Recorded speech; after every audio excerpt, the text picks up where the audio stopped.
जो chief justice of India के ऊपर जिस प्रकार का एक आक्रमण किया गया, उसके ऊपर इस प्रकार का वार होना और ख़ासकर उस व्यक्ति पर जिस वर्ग को वो रिप्रेजेंट करते हैं, मैं समझता हूँ ये देश में जो कड़वापन पैदा हुआ है, जो आक्रमण की राजनीति हो रही है, टकराव की राजनीति हो रही है, इसको मैं गलत मानता हूँ।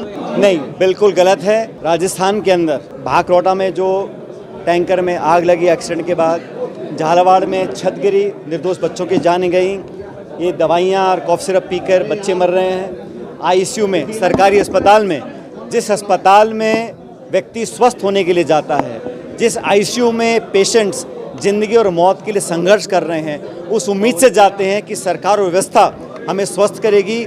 और इस प्रकार जो लापरवाही हुई है, जो इतना बड़ा हादसा हुआ है देश के, मैं कहता हूँ प्रदेश का सबसे बड़ा जो अस्पताल है, सबसे प्रसिद्ध अस्पताल है, वहाँ पर इस प्रकार की घटना हो रही है, ये पूरे सरकार की कार्यशैली का एक उदाहरण है। और जांच के बाद पता पड़ेगा, लेकिन जिम्मेदारी तय करनी पड़ेगी, जवाबदेही तय करनी पड़ेगी। इस प्रदेश की बदकिस्मती है कि जिन उम्मीदों के साथ सरकार का निर्माण हुआ पौने 2 साल में, इन पौने 2 साल में भाजपा के शासन ने जनता का विश्वास पूरी तरह खो दिया है। इकबाल खत्म हो गया है। अत्याचार, आक्रमण, शोषण, उत्पीड़न, हत्या, बलात्कार, लूटपाट लगातार बढ़ रही हैं। कोई संभालने वाला नहीं है, कोई जिम्मेदारी लेने वाला नहीं है। अगर कोई दुखद घटना होती है, लोगों को विश्वास होना चाहिए कि हमारी सरकार, हमारी वोट से लेकर जो लोग शासन कर रहे हैं, वो कभी इसकी पुनरावृत्ति नहीं होने देंगे। लेकिन दुर्भाग्यवश इस पर अफसरशाही हावी है। कैबिनेट का एक्सपेंशन हो नहीं रहा, मंत्री और मुख्यमंत्री में आपस में खिंचाव मुझे दिखाई देता है।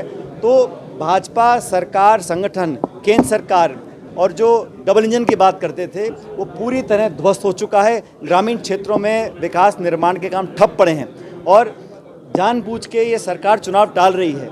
पंचायत चुनाव हो, नगरपालिका चुनाव हो, कानून में लिखा है, बावजूद उसके ये चुनाव को लगातार टाल रहे हैं। वो जानते हैं कि जनता का गुस्सा हमें झेलना पड़ेगा, इसलिए अपना दामन बचाने के लिए चुनाव टाल रहे हैं।